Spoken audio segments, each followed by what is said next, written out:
the cheater gets ahead in terms of quality, or the infringer, or whatever you want to call them. Screw everyone I need to talk to. I'm going to get this to a point that the end consumer just says, this is great. If somebody uses your song or has your music in a data set or something like that, are you actually losing anything from that transaction, or are you just seeing somebody else gain?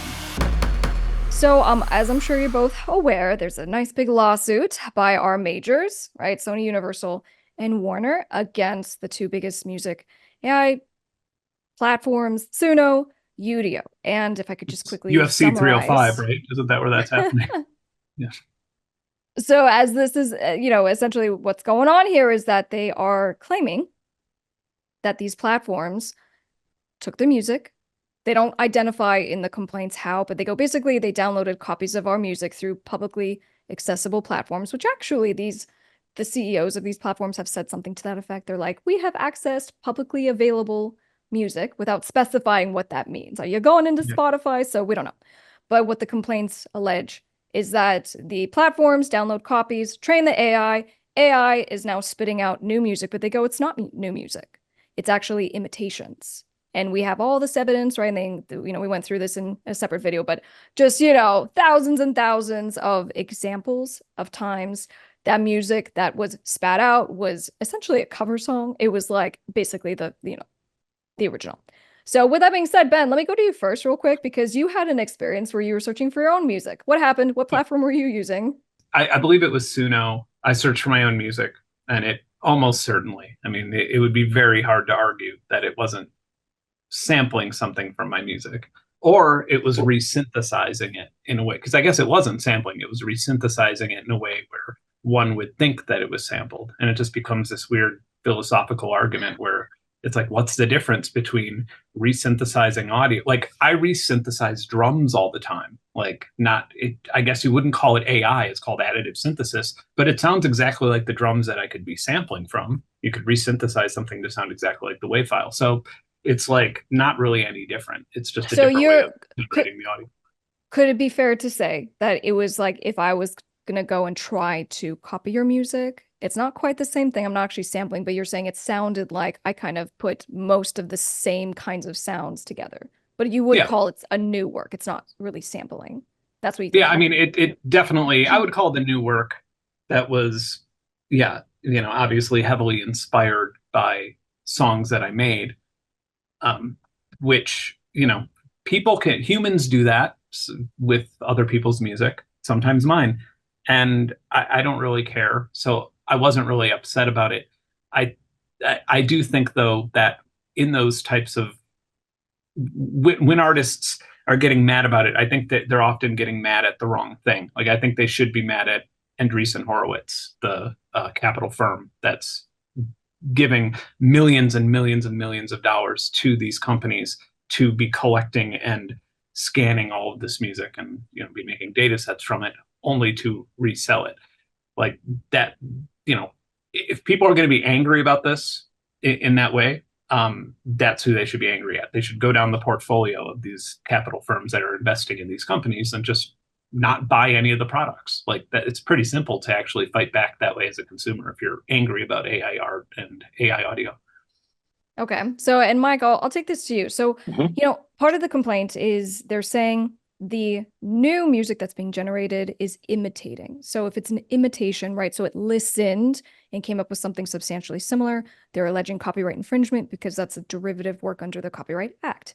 Now, one thing that we don't know, and you both are owners in a music AI app, and so you have a unique perspective of understanding how this kind of works. So if you wouldn't mind just explaining, for example, when it comes to AI and training it, how does it kind of work? How do you train your AI? What's the most effective way? Can you just give it a file? Does it just listen to a stream? How's it work?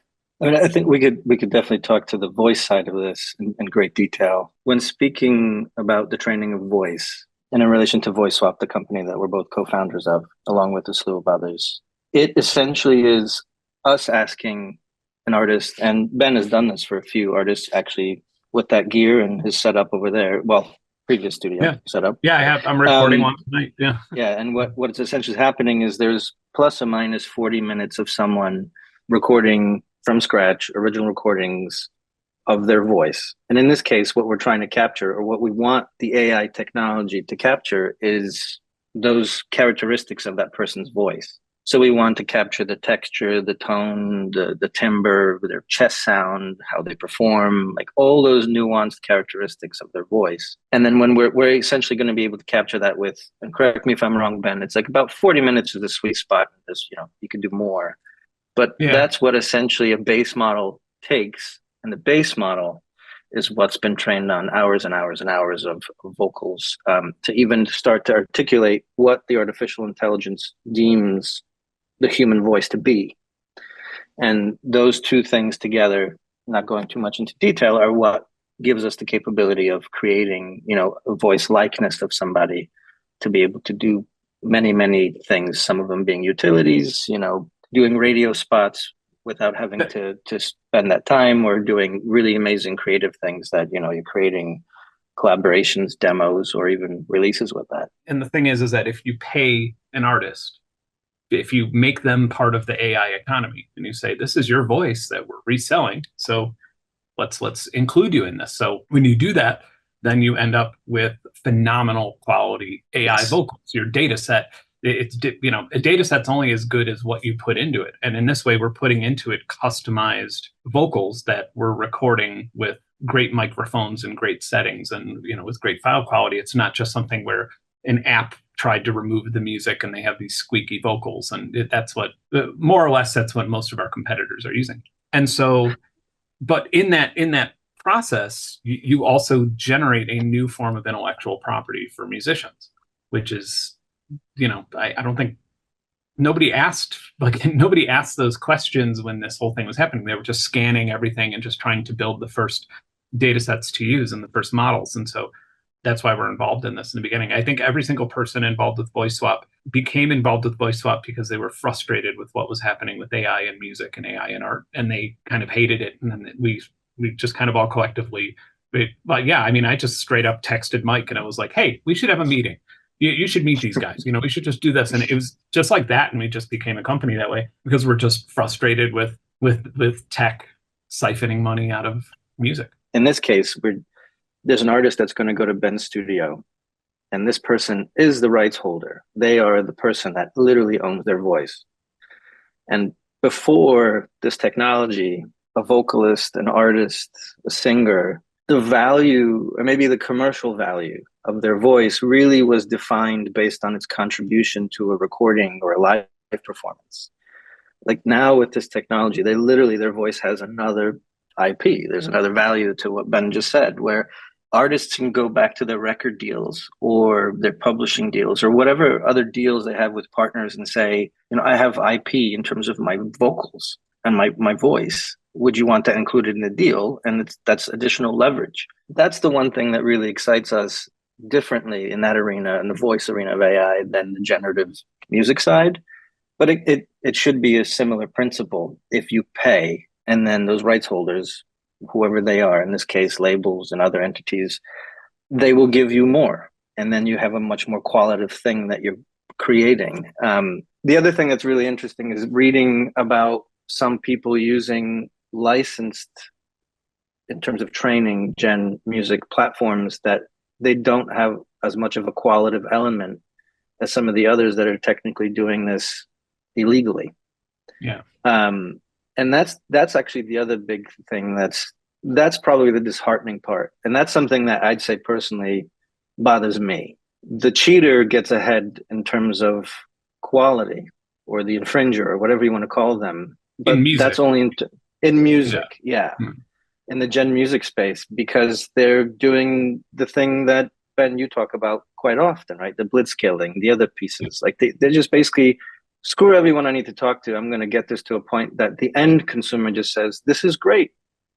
Yeah. And I think that's the part that's really risky. That's the part that goes back to Ben, you saying, if this bothers you, do something about it and see who's actually behind it. But there's still so many people that are trying to lead by example. And there's a couple of generative companies that are trying to do this the legitimate way. And ironically, I was speaking to one company that we're exploring a partnership with that does generative music. They said, their next round of investments, it's actually a disservice to them from an investment perspective, that they have deals with major labels. Yeah. And that's insane. That's basically saying, no, I'd like to invest in you if you didn't have legitimacy involved in your business.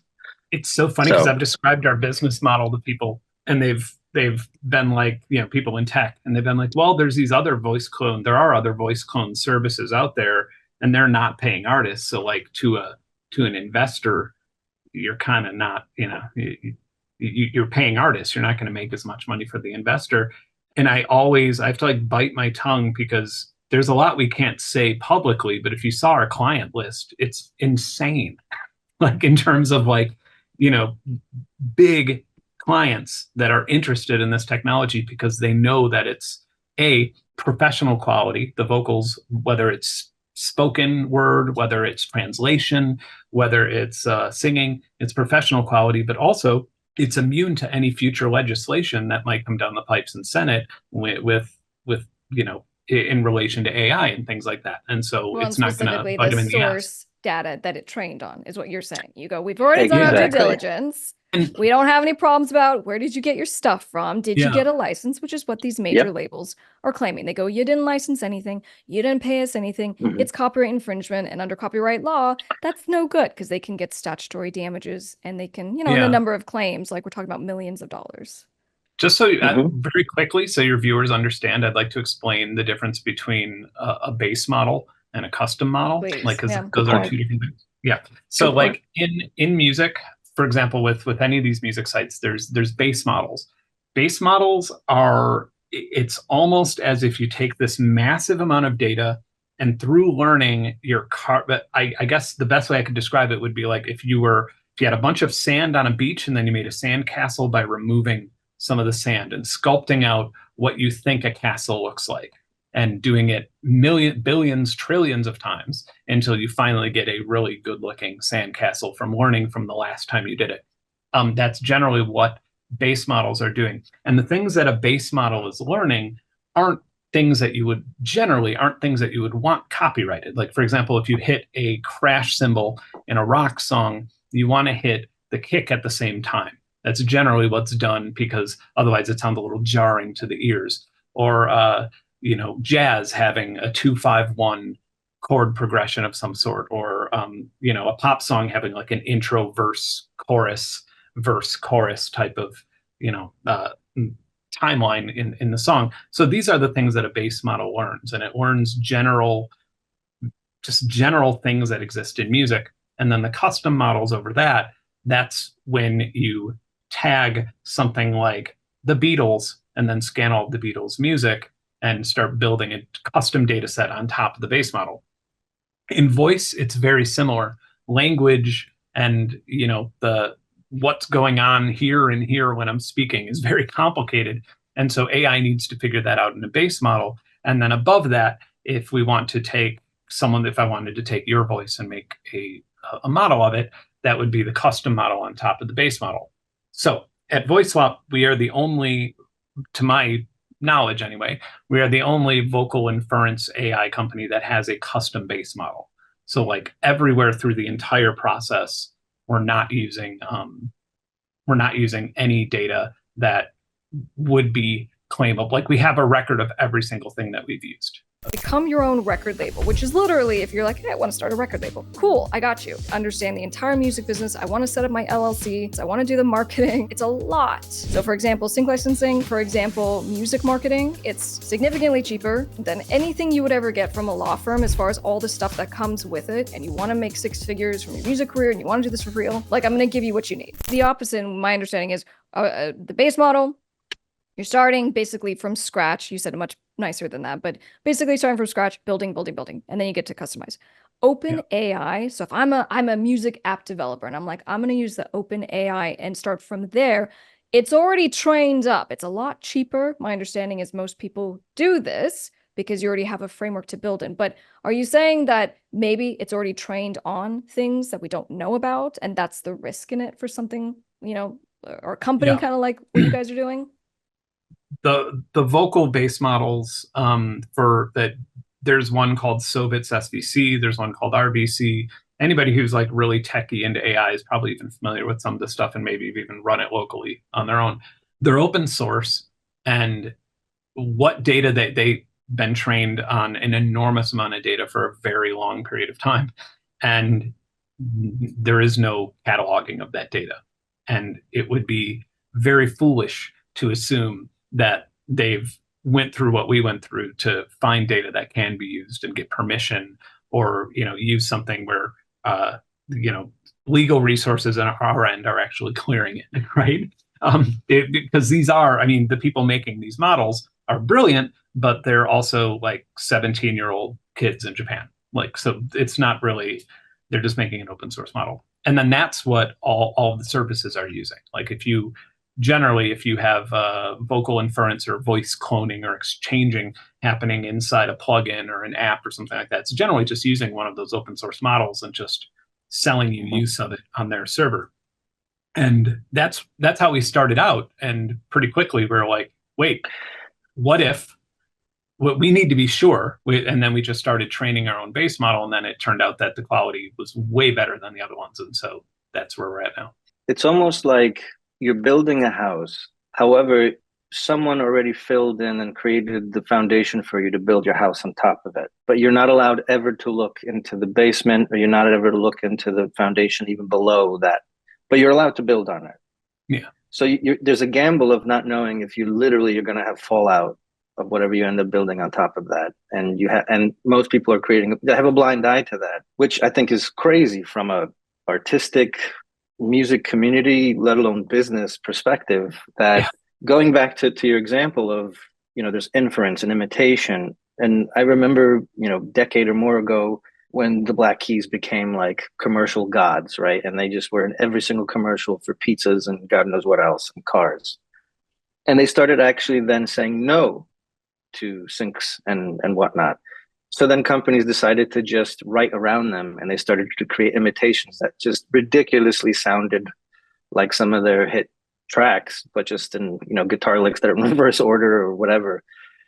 And that created a lot of tension, and some of the things had legal ramifications. So like, imagine that from this perspective of creating whatever it may be, a generative piece of music or a voice that ends up, narrating the Olympics, or doing a hit record that is, on top of the Hot 100 of Billboard, or even just becoming an indie darling. And then all of a sudden you have to pull that back one day because it turns out you have a marshland under your house. And that's just a simple way of thinking about it, of the complexity that is really hard sometimes for us to put our heads around. But that's one of those, every partnership or commercial thing that we've been working through, to Benn's point, people are just willing to say, okay, I know what you guys have built. I know where you're building towards. Let's do something, as opposed to give me what you can make.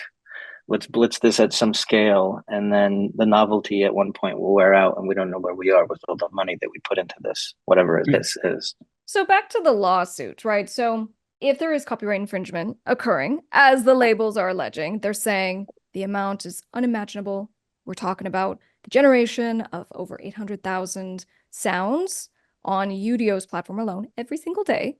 That's a lot, right? And then to all of our points of filtration into the music platforms, decrease of royalties to the real artists, all those good things. Udio's CEO came out and said, well, our intention is never, we don't need to imitate anybody. And in fact, we have really strong filters in place to prevent any of these things that are being alleged. So back to your guys' app, so if you have people come in and they train and do 40 minutes in the studio with Ben, and then the AI trains on that original music, is there a downstream potential issue for you? So just meaning, let's say Ben records me, and for some reason I sound like, let's say, Katy Perry, and a producer is using my voice. I'm one of your artists. I'm getting paid. I've given you a license. And is there a way to adapt my voice, my likeness, my assignment that's been given, and to tweak it? And so they go, wow, this really sounds really close to this artist. Can we tweak it to make it sound more like this other artist? Is there a way to do that downstream there could be a potential issue for you guys? Not in a way that's purposeful.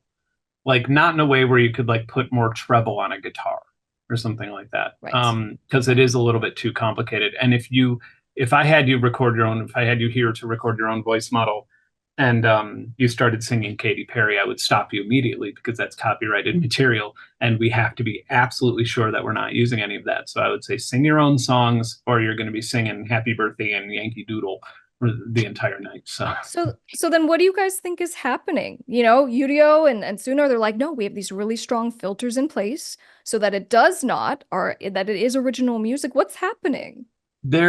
What they mean by their filters is like if I had a security camera outside my house and your car was parked in my parking lot, and I drew on a Sharpie on the security camera so you couldn't see your car getting stolen. And I was like, there's a filter up there you can't see. Your car wasn't stolen. That's essentially what they're doing by saying that. Their filter means that you can't type Katy Perry and get Katy Perry's voice, but you could type Plastic Bag song something else, and it might actually, hit that from the lyrics or something. Yeah, and it's just been tough. So, we've been covering this on this channel, and just all the instances where just normal users, producers are putting in prompts that's not even like trying to, have specific names of artists or producers or whatever, but they just put in a certain variation and nothing too complicated. And then lo and behold, it spits out a thing that is almost a complete replica of some other popular song. So it's really hard to tape recorder that's just spitting things out in a data set. Yeah, I mean, it's just a really high-tech tape recorder. That's all AI is in its current state. The general artificial intelligence is different, but this type of AI that we're talking about is generally just a really intelligent, handy tape recorder. Okay. And what do you guys think is going to happen with this lawsuit?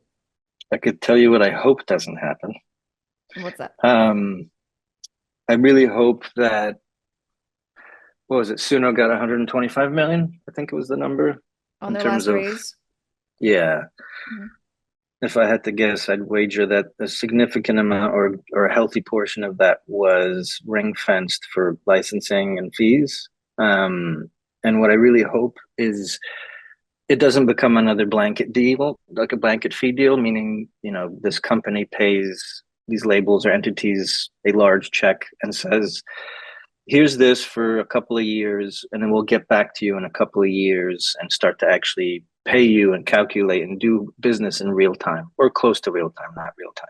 So I'm thinking like the era of Facebook and Meta and others that started to kind of evolve themselves to then start to pay the industry, music in particular. And that's what they had to do. And it was understood. But the technology and what was happening with user generated content and things of that nature wasn't as accelerated, and it wasn't what we've been talking about, for this almost hour. What I really hope happens is that this is the opportunity to have a real-time business. So if Benn's music, mine or yours, is entered into this AI arena of training, what should happen is that anyone that has the leverage to make deals and make the first literal models of how business and how music is being monetized this way is they should be demanding a real-time attribution share business. So everything can be streamlined, like licensing mechanics. No one has to play detective and saying what's my market share amongst all your streaming plays, like that all still, again, going back to has its growing pains, or maybe that's a soft way of calling, broken system. But there really is an opportunity to create something that people have control. And I think not only control for those that own that music or that voice or whatever it is, the means for the other side, the AI innovator, to create something that's qualitative, that people would care about because it's creating something of value, going back to your initial question. So I really hope they come out of this thinking, how do we approach this almost in a counterculture business kind of way? And I really do believe that there's a counterculture of doing music business that is happening. And I hope this is a really big play of doing it differently instead of, the usual blanket. And the blanket means that there's a lot of people that can be cut out from being paid for that. Ultimately, I just hope that there's a new way of thinking about this, that to Benn, a lot of the stuff you talk about copyright, maybe we could walk backwards into, modernizing copyright, because if we figure it out with this, maybe we could walk that backwards into figuring out how we change all of that. Yeah, because it really isn't. I mean, copyright has felt, intellectual property in general has felt like we've just been putting Band-Aids on a wound for forever. Mm-hmm. Like we haven't, there's a lot of things that don't make sense. And AI in this case, if I sampled 100 milliseconds of a song, nobody would really know that I did it, but it would still have the same legal ramifications as if I sampled a bar, and people did know if I actually got caught doing it.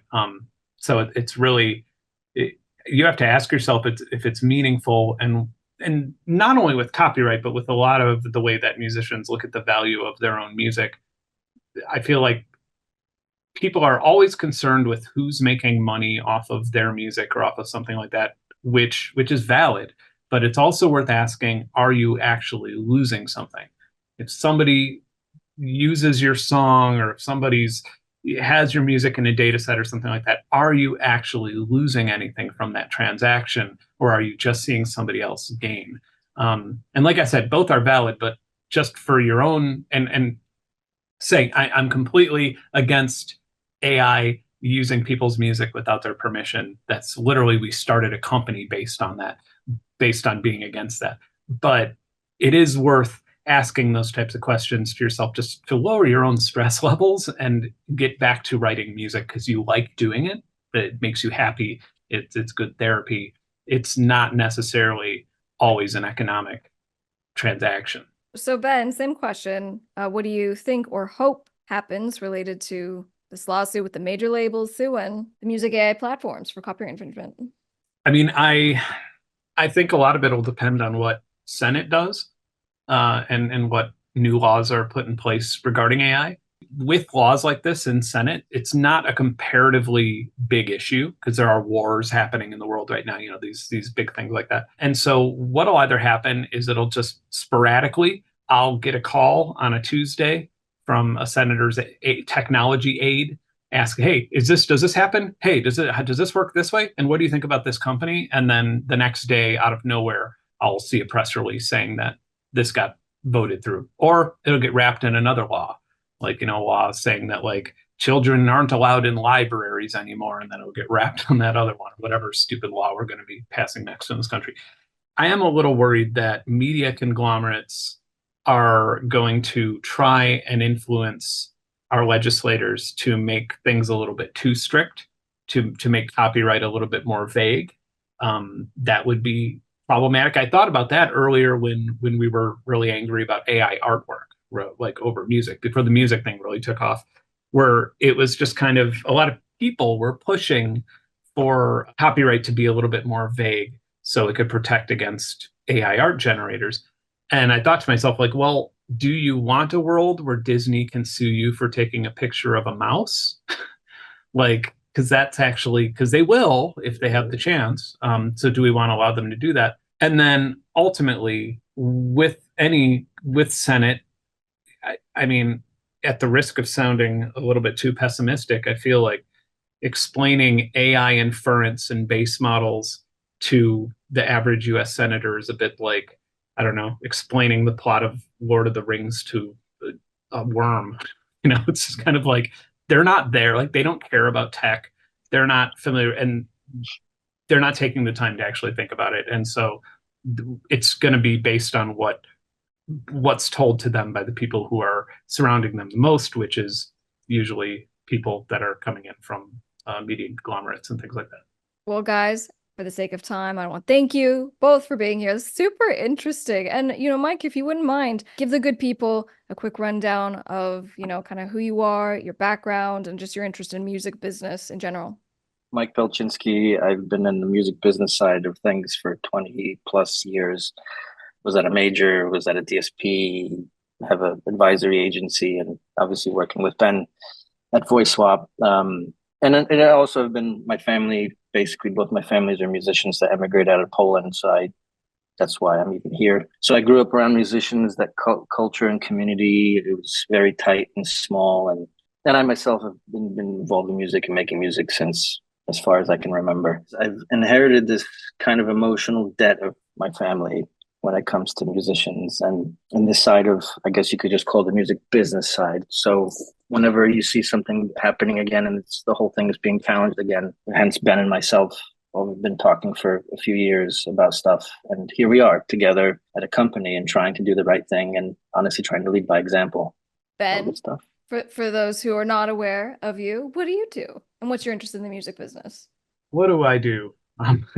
No, I've Besides been, talking to worms, what do you yeah, do? besides comparing senators to worms.